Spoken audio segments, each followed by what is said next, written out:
The Just Compensation Task Force is excited to update you about our work leading up to our report at Annual Conference 2025. This task force was born out of a motion made by the Reverend Dr. Janine Howard at Annual Conference 2023. She moved that a work group be created by the annual conference to study housing allowances for clergy and make recommendations to create consistent and equitable practices for setting the allowances. She further suggested that the conference commissions related to advocacy, clergy excellence, the Board of Ordained Ministry, equitable compensation, CFA, and other as deemed necessary be included in the study.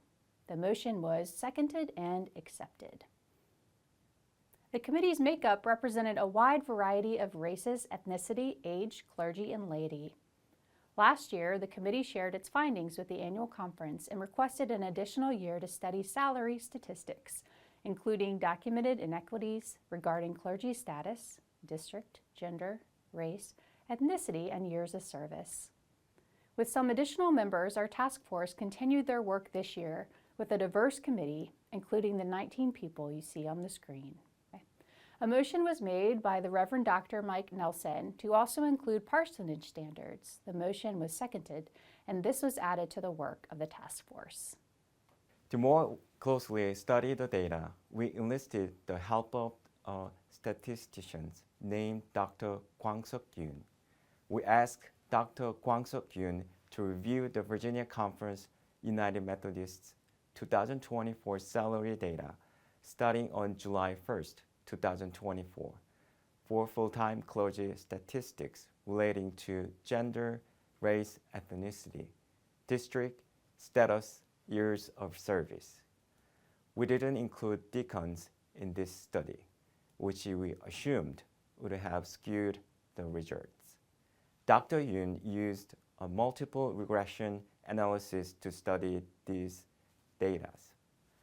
The statistical evaluation tool measures how two or more external variables affect the value of the dependent variable.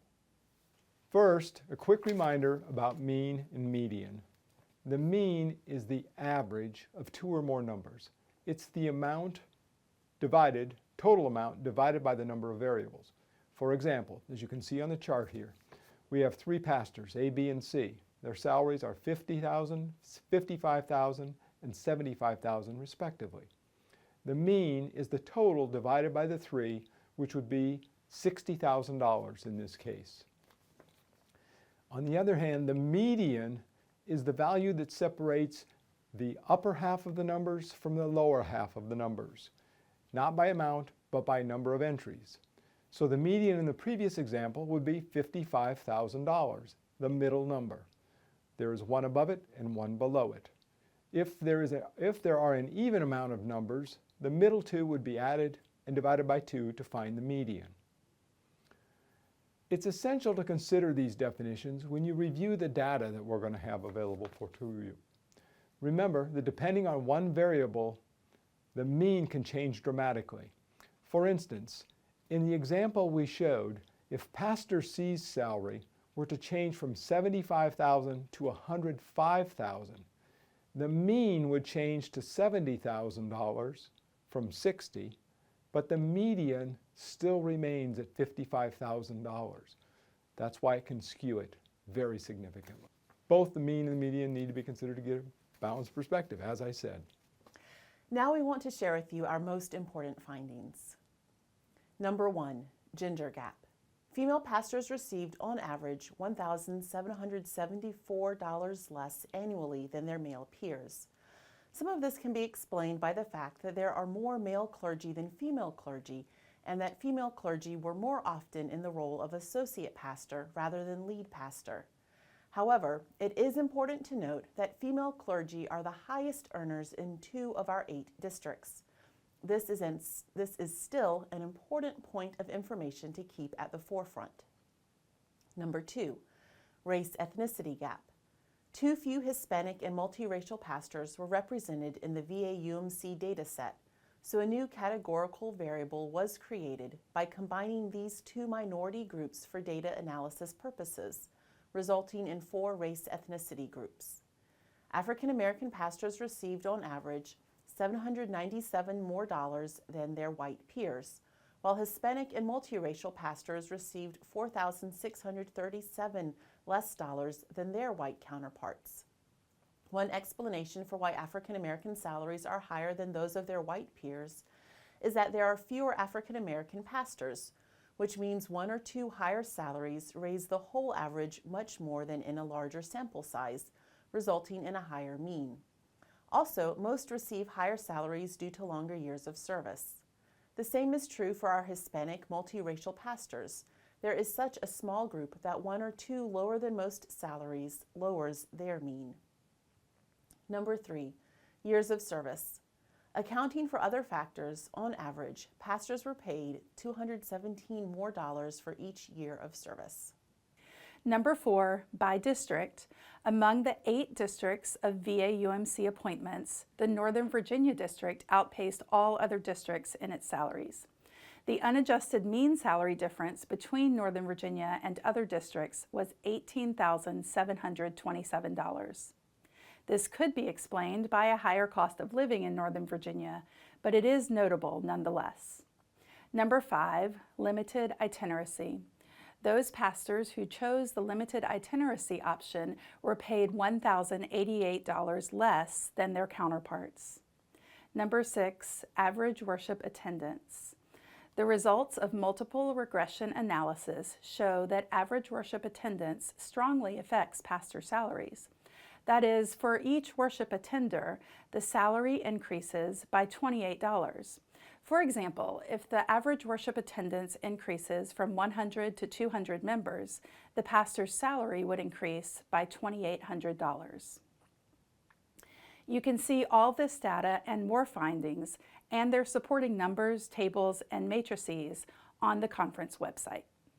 After reviewing the VA-UMC 2024 statistics, our committee found that the contributing factors to clergy salaries are, according to statistics provided by WestPass in 2025, the Virginia Conference has the second lowest compensation for clergy in the southeastern jurisdiction, following the Central Appalachian Missionary Conference.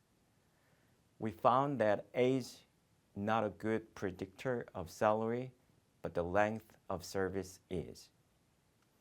This study used regression modeling and statistical analysis to examine clergy compensation. Its findings offer valuable insights into how various factors collectively impact pay across churches. While it reveals certain disparities, the complexity and number of influencing variables highlight the importance of ongoing monitoring. A multi-year comparative analysis will be necessary to understand trends and to assess whether these gaps reflect deeper concerns related to equity or fairness in clergy compensation. At this stage, it is too early to draw definitive conclusions. Based on the task force findings, the Equitable Compensation Commission will add new categories to their recommendation for minimum salaries, including the differentiation of licensed local pastors based on their education and the new category of associate members placed above provisional members due to their lifetime status. Following discussions in the Just Compensation Task Force, spearheaded by the Parsonage Subcommittee, the Cabinet is updating its policy on minimum standards for a parsonage. Updates in this policy include required measures to be taken to be proactive about safety and health hazards, technology needs, heating and air conditioning, and maintenance. The task force also celebrates the statistical services of Dr. Kwang Yoon, a lay member of Korean United Methodist Church of Greater Washington, within the Virginia UMC, of course. He graciously donated his time and his expertise for this important work. We're grateful. We present the following recommendations to the annual conference body. Number 1, we recommend retaining Dr. Kwang Sok Yoon's statistical services for the next 4 years so that the annual conference can do a comparative statistical analysis annually. We estimate this service would cost up to $5,000. Number 2, we recommend dissolving the Just Compensation Task Force and entrusting this work to the Director of Belonging and Advocacy of the Virginia Conference, UMC, who will work alongside the Virginia Conference's boards and agencies as related to this work. These groups would continue to study the statistics of the Virginia Annual Conference clergy annually, focusing on clergy status, district, gender, race, ethnicity, disability, and years of service. We ask that they present any recommendations to the 2026 annual conference. Number 3, we recommend that the Director of Belonging and Advocacy, as a member of the Cabinet, in consultation with the Order of Deacons, study and establish a just salary policy for deacons serving full-time within the local church. This statistical study would include years of service, housing allowance, and salaries based on deacons' education and clergy status. Number 4, we recommend that the Committee on Finance and Administration, in consultation with the Office of Pensions and Benefits, study the possibility of creating a system in which the Virginia Conference would administer payroll processing and tax-related reporting for all clergy appointed to local churches within the VAUMC. We ask that they present any recommendations to the 2026 annual conference. Number 5, we recommend that the Equitable Compensation Commission research models of minimum base compensation based on status, education, years of service, and economic variables, including cost of living. The Western North Carolina study you can find on the website. We ask that they present any recommendations to the 2026 annual conference. Finally, number 6, we recommend that the Cabinet use findings from this report to inform their conversations about setting clergy salaries with staff pastor-parish relations committees. Our committee appreciates the opportunity to study these statistics as we strive to care for our clergy. We thank you for entrusting us with this hard and holy work.